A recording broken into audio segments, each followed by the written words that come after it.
you don't know, but he was just kind of a bigger dude.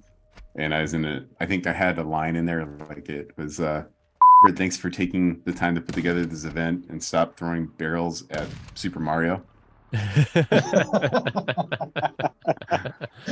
Dude, he would not have found that funny. No. Hello, my friends.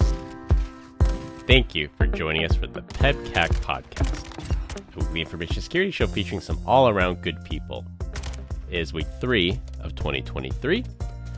I'm recovering from the massive storms we've been getting here in Northern California, and we lost power multiple times. With me, I have my co-host Brian Deach, who's always in fear of those desert flash floods. I don't know if I'm actually in fear of them, but I definitely enjoy them. We went out mudding this past weekend, and let me tell you, I found dirt where dirt should not have been.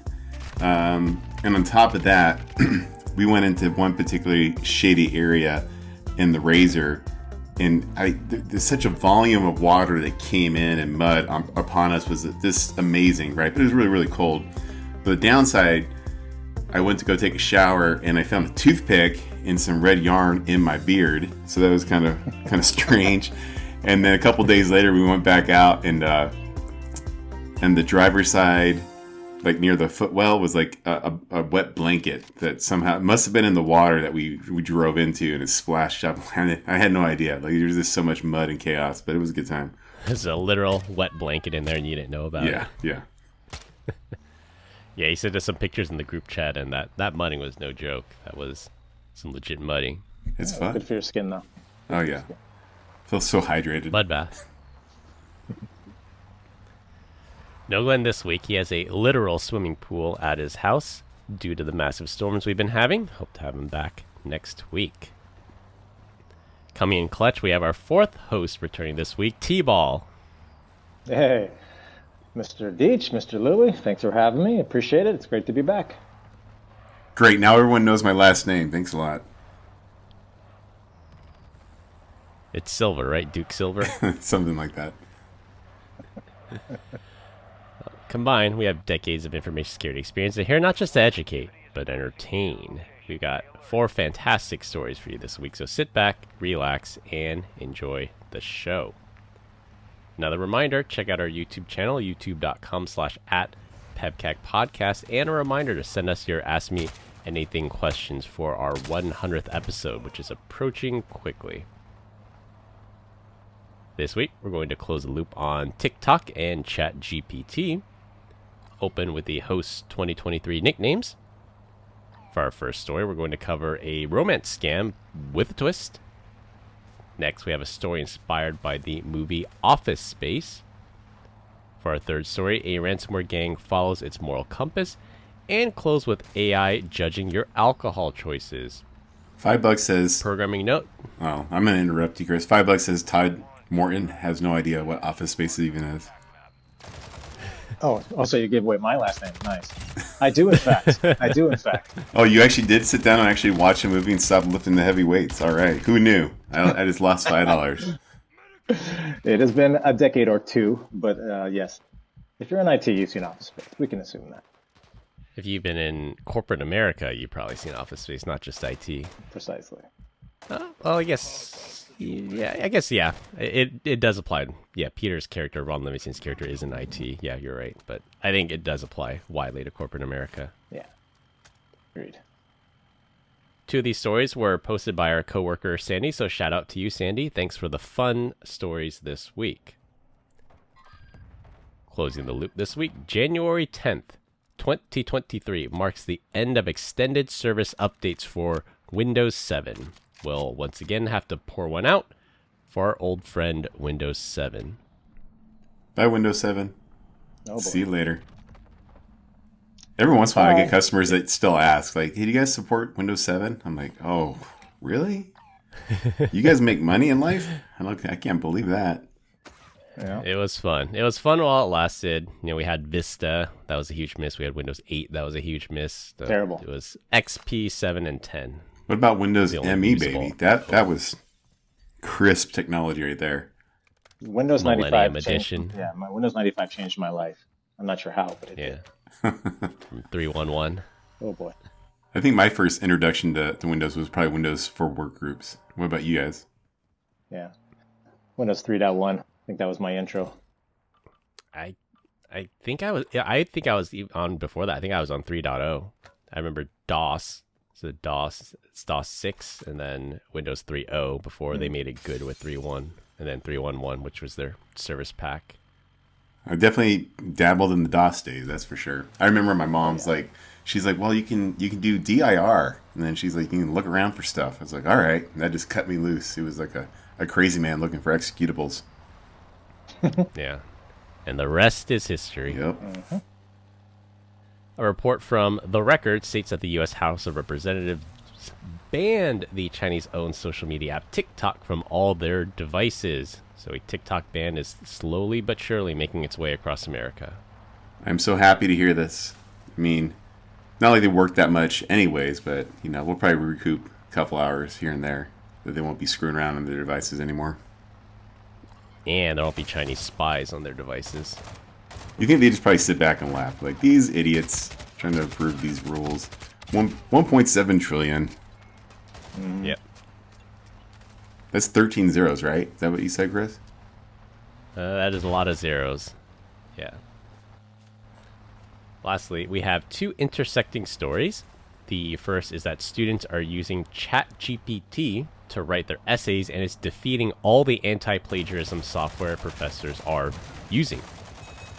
The second story is about a Princeton student who wrote a program to detect if an essay was written using ChatGPT. We're once again in the arms race of the trace buster, and then someone creates the trace buster buster, and then the other side creates the trace buster buster. It'll be really interesting to see what happens with this ChatGPT and how it intersects with academia. The sheer fact that you can ask ChatGPT to write something from a perspective of, I don't know, somebody that loves barbecue, but also hates the American flag, and it will do it. I think it would be very, very hard to detect plagiarism with their tool. There's just so many different iterations of what you can do. I think if it's like, hey, write me an essay on why the Constitution is cool, that'd probably be pretty easy to pick up. When you start to give it some complex thinking, I think that'd be very difficult to solve. The professor that caught the student cheating, the professor actually went on ChatGPT and did various iterations of the questions and the prompts, and he could not get an exact same output. And the only way the professor actually found out was he confronted the student, and the student fessed up to it. So even with the anti-plagiarism software, even trying to mimic questions to ChatGPT, it was nearly impossible for them to detect. So I don't know what this Princeton student did. It'll be interesting to see how they're detecting it. But an exact match like what the current software is used for is totally useless in detecting these things. There's someone at Princeton right now saying, whoa. We blocked the website. There's no way they could possibly be using it. And then everyone's like, what about their phones, dude? I'm sure there's another way that they could have gotten to it. No, we block it here at Princeton. We know. You guarantee there's somebody over there that thinks like that. The New York City Department of Education, they actually banned ChatGPT from all of their school-owned devices. So all their Chromebooks, all their university computers, or K through 12, I guess, all the K through 12 computers, they cannot access ChatGPT. They have a special piece of software that blocks them from accessing this website. Like locking a screen door. Right, exactly. Yeah, I'm going to ask my high school kids about ChatGPT, see if they know what I'm speaking of. Curious. Yeah, it'll be interesting. Yeah. There's an alarming amount of people that don't know about ChatGPT, and it has a $29 billion valuation if they IPO. Isn't that right, Chris? Yeah, that's the current valuation is $29 billion for the last round. And as the biggest threat to Google, since Google, I think 29 is low. I think this could be 10x that easy. Eventually, not right now. Obviously, it's still in beta. And that threat to Google coming in the form of absence of sponsored content? Yeah, exactly. Not only absence of sponsored content, but you get an answer.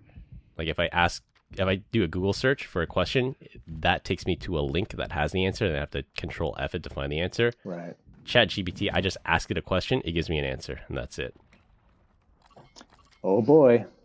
Lastly, in terms of insulting people, but sounding like you're not insulting people, in our group chat earlier today, due to the massive storms we've had here in the Bay Area, a tree fell down in my yard, and I sent a picture to the group chat, and I said I'm going to have to go get a chainsaw and chop this tree up, and I'll have some nice firewood. And Brian responded in the chat that says, and I quote, "If you take care of this yourself, you are more of a man than I accounted for, and I am proud of you."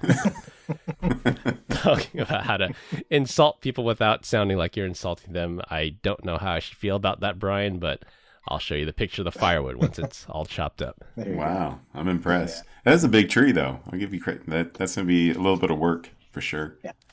Yeah. Trees. It was 2 trees, right? Yeah, it was 2 trees, and I just have to find a day where it's not going to rain, and we're going to get rain pretty much all this week, and I don't want to chop a tree in the rain, so I'll have to figure it out. Well, in the effort to sound weak. Oh. I do not. I haven't had this problem before. I own like a sawzall. That'll get through the branches, but I don't think it'll get through the trunk. Real man, just chop it. Just use dental floss. Yeah. Karate chop. Have you heard of duct tape? You're not going to try to replant the tree? Just push it back up, anchor it down? Nobody's got time for that. Like, I legit get sad when we lose trees in Arizona just because there's like no trees. And anytime we lose them, it's just like, oh, there goes the shade. It's going to take another 15 years to grow. It just blows. Let's plant one now. All right, for our opening topic, I wish we had Glenn for this. I don't know if we should push this topic. I'll leave it up to you guys. But we're going to nominate and select our 2023 nicknames for the year. Todd, I think, is the low-hanging fruit. We have the Jewish Juggernaut. We have Sasquatch. We have Bigfoot. And I think, Brian, you mentioned one more last episode. I don't remember which one it was. I thought it was a Sasquatch Bigfoot. It's because we've heard of him. We just don't see him on the podcast very often. So, yeah. I thought it was for a different reason. Good to know. Yeah. What could the other reason be? We'll say that for a different podcast. Yeah. Well, listen, they're all solid choices, but I think I have to go with the Jewish Juggernaut based on the branded PEBCAK Podcast mousepad that Chris sent my way. So I'm going with that one, babe. I like it. All right. Todd's 2023 nickname, the Jewish Juggernaut. Since Glenn is not here, we have the option to pick it for him. The 2 I came up with is Pool Boy and DJ, because he's always having audio issues. Wasn't it last year was Boomerang? Because I thought he was going to come back to Z-Scare, but he did not. Yeah. That was a 2022 prediction that didn't come true. What's the name we can have for someone that just seems like they're just always on edge? Always on edge. Why do you think Glenn's always on edge? Yeah, he's pretty relaxed. No. There's certain things just like you can just tell he's frustrated. He's just ready to open up a beer and call it a day. Anxious Andy. Anxious Andy. Yeah. Or more like frustrated Phil. How about that? An F and a PH. Put those 2 things together. Frustrated Fred. The FR alliteration. There you go. Pool Boy is strangely entertaining. Yeah, he's... I would say he's the only one out of us that has a pool, but Ryan has one already, so we can't say that. All right, he's frustrated Fred until we come up with a better one. All right, for Brian, I have 2. We call him High T or CTE. Hopefully by the time this is aired, we'll all know what CTE actually stands for. Yeah, it's not the brain damage you get from football. No. Although there's a odd intersection of that one here, but High T or CTE. Unless you can... How about Havoc the Mouthpiece? Does anyone understand that reference? If anybody did, I would think it would be... I'm going to call you T-Ball. That works too. Havoc the Mouthpiece. Jewish Juggernaut. Yeah, we have multiple nicknames. I was the Human VPN. I was Mr. Elastic. Just kidding. Havoc the Mouthpiece. Do you remember that one or no? Okay. I don't.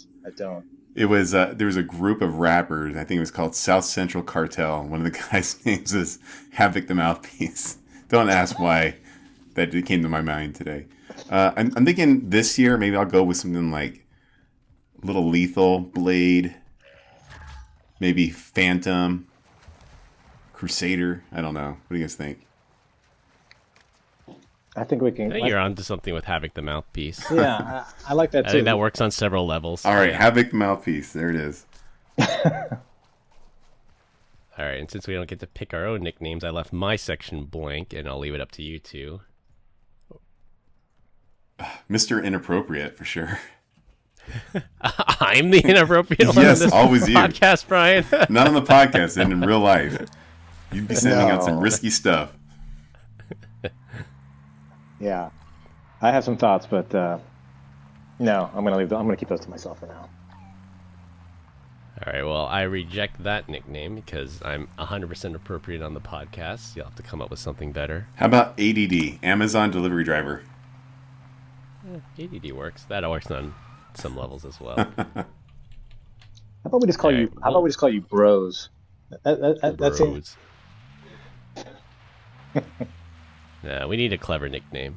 Elastic Man still works, though. I mean, that's who you are. Like, next time we meet, I want to look at your iPhone and see your structure of categories that you have in there, or folders for people. All right.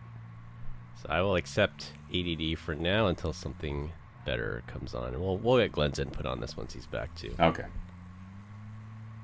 All right. So, in summary, Todd's going to be the Jewish Juggernaut. Yes, sir. Glenn is Frustrated Fred. Brian is Havoc the Mouthpiece. And I will be ADD, Amazon Delivery Driver. Todd's still the best. I don't know, dude. Havoc the Mouthpiece is it's so catchy. It is. All right, for our first topic, since we did such a heavy episode last week about the Twitter files, we are going to do a complete 180 and do a few lighthearted stories that take much less serious tone. We open with a story that a 65-year-old Japanese woman fell victim to a romance scam. A romance scam is where scammers meet people online and hook them with the promise of a romantic relationship. After the victims are hooked, the scammer comes up with some type of story where they need money, hoping the victim will send them money with the promise of helping them escape a bad situation or buy a plane ticket to come and visit. Well, this Japanese woman, unfortunately, fell victim to a romance scam where she thought she was chatting with a Russian astronaut stuck in space. What is his name, Vlad? Yuri Gagarin. Yuri, okay. Oh, wow. He asked for money to buy a spaceship to return back to Earth and to pay for landing fees once he makes it back to the ball of rock we all call home. Good lord. It's never funny when someone gets catfished or romance scammed, but this highlights the need to educate our elders about online scams and how to spot and stop them. According to the US FBI's IC3 report in 2021, that's the latest report that we have, it states that romance scams and confidence scams cost US victims about $956 million every year. So that's no chump change. That's a lot of scratch, as Brian likes to say. Yeah, I could have bought a lot of Chick-fil-A for $956 million. BTW, Chris loves Chick-fil-A. I think it's overrated. That's for the Jewish Love that Juggernaut. delicious chicken. Yeah. Yeah, this one's hard to kind of wrap your head around. I mean, while I do understand the very prevalent scam, in this case, romance scams that are out there, an astronaut is stuck in space. Like, I don't know. How do we find ourselves giving money in that situation? I know what it is. She was watching The Last Man on Earth, and the brother to Phil is Jason Sudeikis, and he was actually stuck in outer space when the little pandemic hit. And so I forget how he got back to Earth, but it was maybe she was just watching that show and just happened to believe it. What do you think, Chris? That's true. That is definitely one theory. And the other theory is just people aren't educated enough to spot these things. That I know a lot of those, like Nigerian 419 scams. There's an article a while back that said, why are they so poorly written with really bad grammar and really unbelievable stories? And they said the people that actually respond to it, despite all the misspellings and despite the unbelievable premise, those are the most gullible, and you'll actually get a hit. Because if it's too convincing, you put in all this work, the scammers put on all this work, and then when they ask for the money, there's no payoff because the person says, no, this can't be real. But if you hook somebody on something that's obviously a scam, then you can usually get your money that way. Reminds me of my grandma. She's like, we're a little skeptical of this because this is the 5th time someone told us to leave a bag full of money at a Greyhound bus station bathroom. But, fool me once, shame on me. I can't say the rest of that joke, unfortunately. You said it on this podcast, and I've had to bleep it out. I know you did. But the scammer asked for money to build a spaceship? Yeah. And to buy a spaceship. Buy a spaceship and then pay for the landing fees. Yeah. Like, what if he actually went through with this? Like, he's like, all right, got the money. All right, honey, I'm home. I want to come see you. Can you imagine, the story? Which dovetails into the Office Space one. I got a doozy for you guys on that, so maybe we shift gears. All right. Since Brian said Office Space, for our second lighthearted topic, someone actually pulled off a real-life Office Space. And I'm guessing from your reactions, both of you have already watched it. Did it resonate with you at all? Oh, yeah. F&A, man. F&A. Oh, yeah. Yeah. Each day was longer than the previous. I miss betting games, don't you? Oh, yeah. I watched it when I was in high school, but even then it resonated with me when I was working a dead-end job and going to work every day. It seemed like I was voluntarily checking myself into jail, and I dreaded the walk between the parking garage and my desk. But it's a true timeless masterpiece of a movie. I mean, it's probably 20 years old at least by this point, and it still speaks to the corporate worker in me for sure. Have either one of you actually done the violent thing and taken out like a printer or router or server and beat the crap out of it like they did in the movie? I have, of course. Yeah, not surprising. No, I've exercised some pretty decent self-control, so not up to this point. I have not, but I've just recently learned that smash rooms are a thing. Like you go into a room, you have padded gloves and goggles and everything, and they give you a bat or a crowbar. You just break anything you want in that room. They have like TVs and plates, and I guess it's just a way to get out your anger and frustration. But yeah, apparently that's a thing. You can go and pay to beat up a printer if you want to. Didn't we do that at RSA or something like that, where you were able to smash your old appliances and go to the cloud? Mm-hmm. Yeah, it was the Smash booth. So I think the first 3 years, I want to say, I was here. We had that at Black Hat and RSA. We had to stop it for 2 reasons. One, we got too many noise complaints. Our neighbors were not happy with the level of noise on it. And two, it's becoming a gigantic liability. The first year we had it, it did not have a roof. The next year it did have a roof, and I bet the lawyers made us put it there because pieces were flying out the top of the Smash booth. Dang. Yeah. Sounds like a lot of fun. Yeah. Well, a developer cleverly programmed a company's e-commerce platform to send the shipping fees for online orders to his own account and deposit the rest of the money, the balance, into the company's account. This practice went undiscovered for several months while it was happening, and the inside hacker here netted $5 per order until he amassed over $300,000 of ill-gotten gains.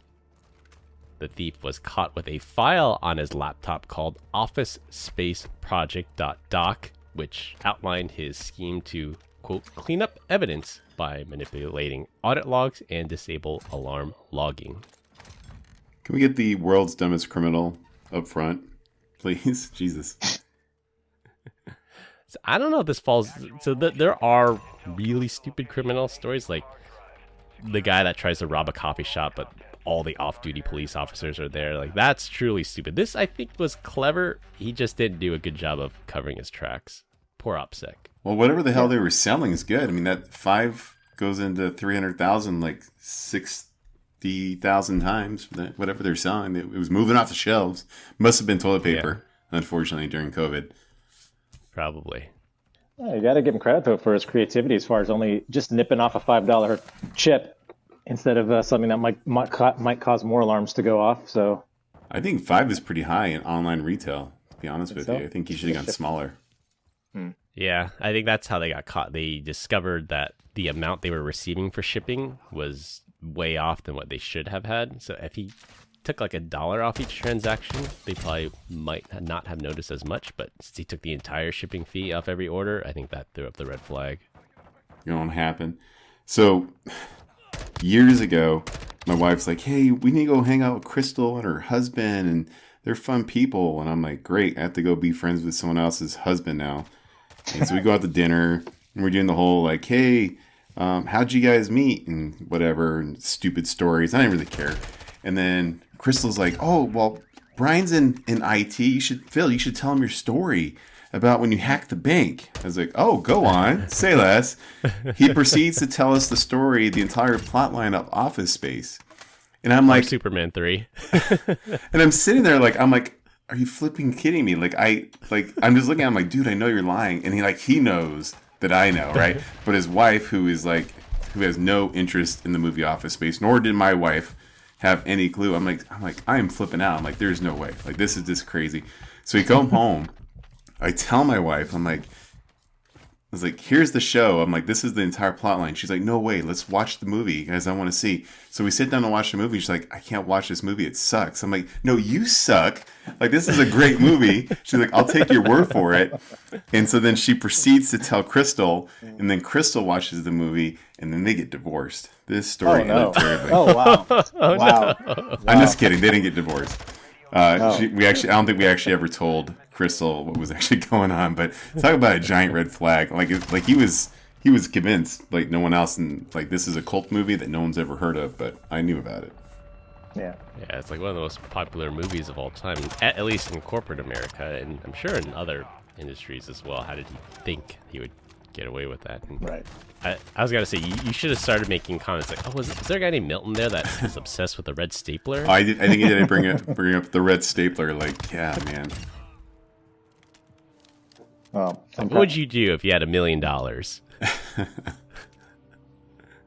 Yeah. That's good. It didn't make it back to his wife though. That would have not been nice. Yeah, the bro code. Brian followed the bro code. He did. Very proud of you, Brian. I don't know that I did. He didn't out him on the spot. I bet it was very tempting to out him on the spot. It was, yeah. Self-control now. Impressive. I did change the names of the people in the story, just in case. Yeah. They're still married too, by the way. I don't know that. I don't care. It's Brian's social skills at work. This guy's got caught. He will spend some time in prison, and he did not get to retire on some beach in Mexico with some traveler's checks. So, well, 300 grand wasn't enough anyway, so. Too bad. So sad. Speaking of Mexico, I was messaging Brian on the side about his cartel TikTok. Apparently, cartel TikTok is blowing up literally right now because of the cartel violence in Sinaloa, from the Sinaloa cartel in Mexico right now. So that's a thing. That really is a thing. Viewer discretion is advised. I'm sorry, zero discretion. Viewer discretion is advised. Like what I saw, like yeah, it could have been on a Faces of Death video. So just be careful if you're gonna go out searching for that. For the cartel TikTok. Yeah. All right, for our third topic, who says there's no honor among thieves? The LockBit ransomware gang apologized and provided a free decryptor to the Canadian Children's Hospital called the Hospital for Sick Kids. An affiliate of the ransomware as a service platform encrypted the data on the network of this Sick Kids Hospital, which resulted in real-world consequences where lab orders had to be written by hand and delivered, patients had to be turned away, and care was delayed. LockBit has a formal policy not to attack hospitals, especially ones who care for children, and many ransomware as a service platforms have explicit instructions for their affiliates not to attack critical infrastructure and healthcare. Not because they believe it's wrong, but because it brings bad publicity and unwanted government scrutiny. Now, not everything here is positive. It took LockBit 2 weeks to provide the free decryptor, and by then the Hospital for Sick Kids had already recovered much of their systems from backup. LockBit also reserves the right to leak data exfiltrated from the hack and did not delete it. They only have a policy not to disrupt operations by encrypting their files. Is this supposed to be like the feel good story of the week, Chris? Because I don't feel It's anything. the ransomware group with the heart of gold. Yeah, I don't feel anything. This is, I think it's called borderline personality disorder. Why are you guys laughing? Just kidding. Do you think that releasing this decryptor would somehow impact LockBit's bottom line? Like, do you think that decryptor could be used in other facilities where they don't have these rules? Is this new shareware is what I'm getting at, Chris? It's per organization. There's the per organization decryption key, and then there's a global master decryption key. There are some ransomware groups, when they go defunct and they go out of business, they release the master decryptor just because they're not going to make any more money. But when they release the decryptor, it's usually per organization. So is the claim here that there is honor among thieves, or is there not honor among thieves? I would say there is. They made good on their promise to not hack healthcare, or their affiliate got away and they provided the decryptor. They probably should have done it quicker, and they probably should delete the files, but at least they made good and provided the decryptor.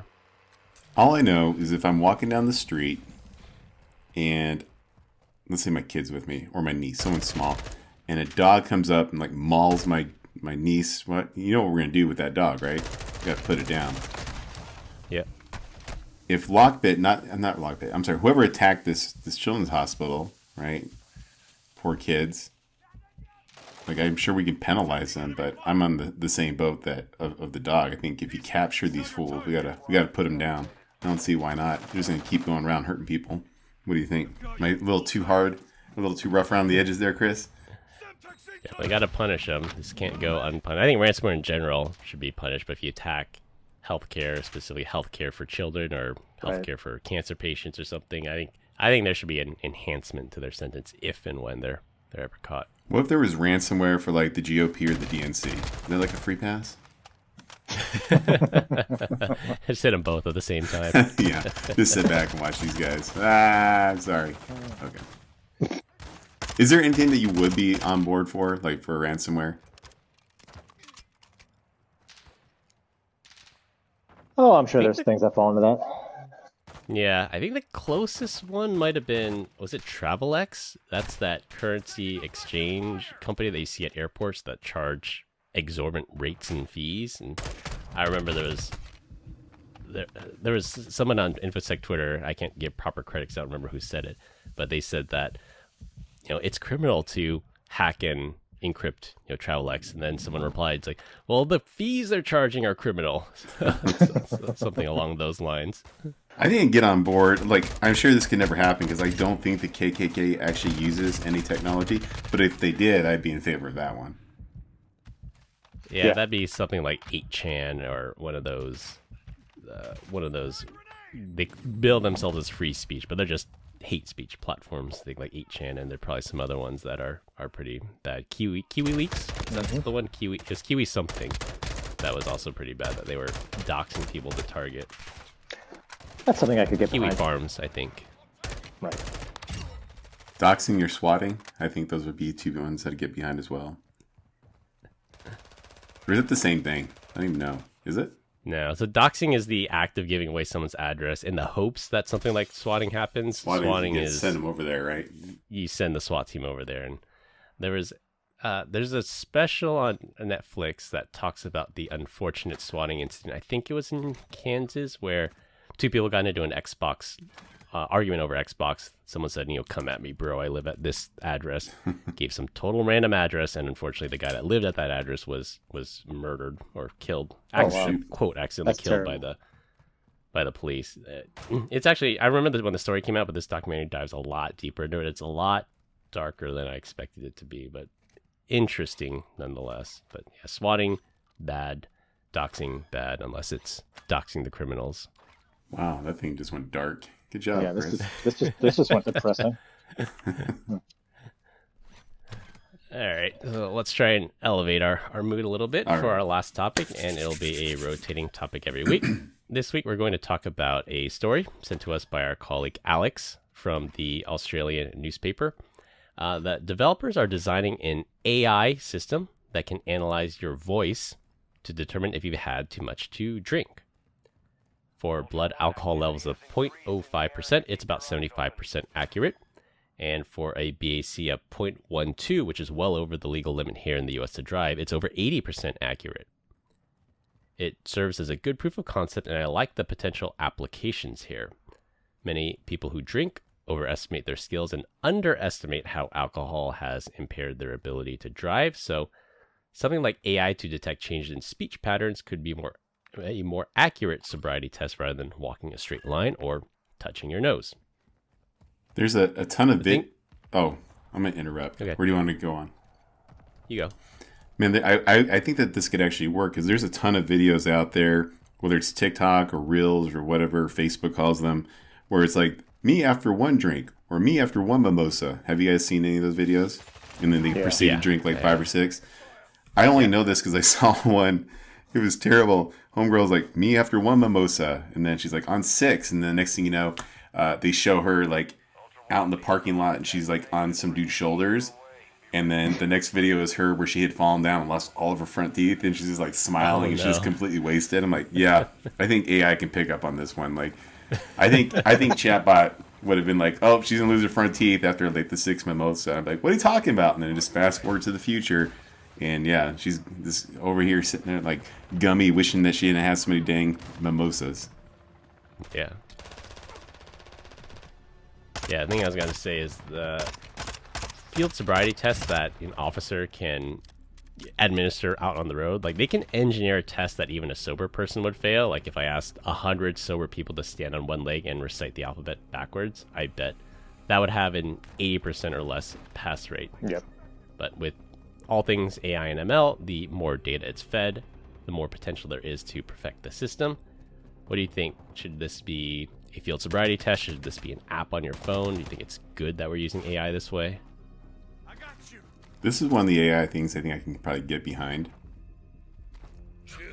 Yeah. The efficacy behind it, though, is the real question. Yeah. Yeah. My question is if you don't have a baseline of a person's sober, context or voice, it might become less accurate to determine this. But at the same time, anything that's there to support, your level of blood alcohol, then for sure, I think it's a good thing. And as an application on your phone, I think it's even better. It'd be even better is like if you are drunk, it just like somehow locks you out of your phone or out of your car and then hails you an Uber. But I'm with Todd on this one. Like, you guys have seen the movie Waterboy, right? Yeah.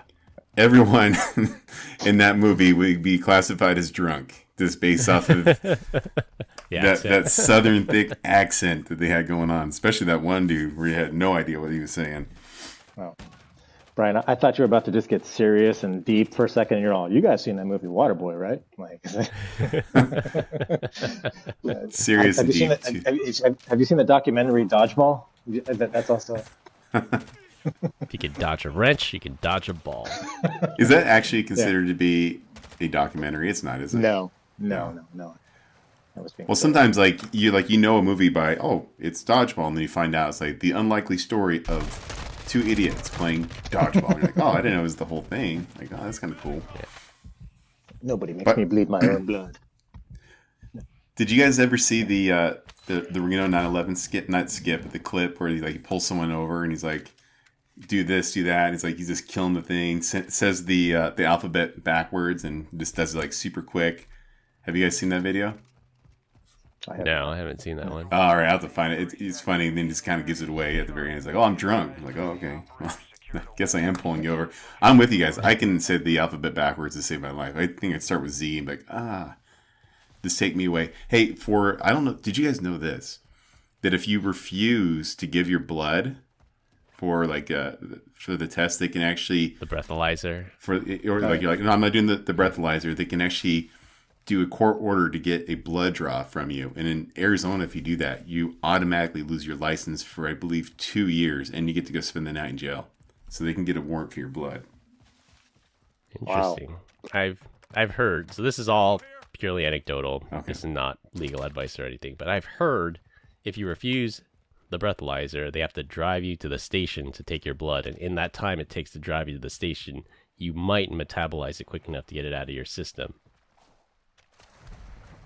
Maybe. I'm not willing to risk it. I'm just taking an Uber or a Lyft, man. Yeah, either that or the other thing I could think of is they take your blood and said, well, at this time, it was at this level, considering your body weight, the rate of your metabolism. When we pulled you over, you were actually at this rate. So I'm sure there's ways around that as well. But I think the key advice here, don't drink and drive. Call an Uber. It's much cheaper than a DUI ticket. Nobody likes adult bumper cars, that's for sure. Yeah. Nope. The way I imagine it, like if it's an app on your phone, is it will probably baseline you. Like you have to be truthful. Like say, this is me when I'm sober, and then you record a baseline, and then I don't know if you can you can train it, like take one beer and say this is me after one beer, or and train it that way. I'm not sure how that would work, but I would think that it'd have to be a baseline so that all those people in the movie The Waterboy don't automatically get flagged as drunk incorrectly. This is me after 3 tequilas. You just find me on the floor. Blacked out. Yeah. Well, there's so much liability. If you have to do a baseline with that test, just imagine. Or to program the app, like you're in a world of trouble. Yeah. The app said I was good to drive, officer. Yeah. Yeah, I bet there's going to be massive disclaimers. Just this is not a tool to determine if your actual level is just guidance. So, sort of like the autopilot. Autopilot's not autopilot, it's driver assist. Right. Yeah, if there's an app that can use AI to determine based on your speech pattern, then why not one based on your walking pattern or other telemetry patterns about your body? That, again, it's all for a good reason, in my opinion. Yeah. I'd try it if it were available. I'd try it, but they were probably a bit of ways from it. But good proof of concept. We continue to get great comments about our dad joke of the week. Dad joke of the week. This week, Brian's up. Wow, I didn't even know that. Better think of one real quick. Oh, lying. I'm always prepared. So, did you guys know that when medical professionals will not refer to home births as deliveries? Because technically speaking, when a baby is born at home, it's not delivery, it's DJOW. Oh, Lord. Wah, wah, wah, wah. Oh, that's a good one. Oh. All right, to wrap things up, we finally get to say goodbye to Windows 7. The ChatGPT arms race is heating up. Don't send money to someone claiming to be an astronaut. Office space scams are alive and well. LockBit provides a free decryptor after it's too late. And you can soon ask Siri if you're too drunk to drive. That's all we have for this week. We hope you enjoyed this week's episode. You can find us all on LinkedIn. Links will be in the description. Follow us on Instagram at PEBCAK Podcast. Thank you to all our listeners and subscribers who rate us 5 stars in the iTunes Store and Spotify and left us a review. We appreciate you all spreading the word to help grow the show. The best way to find us is to search for the PEBCAK Podcast on your favorite podcast listening app. For my co-hosts Brian Deach and Todd Morton, thanks for listening. We'll see you all next week, and as always, have a nice day. Cheers. Bye, Felicia.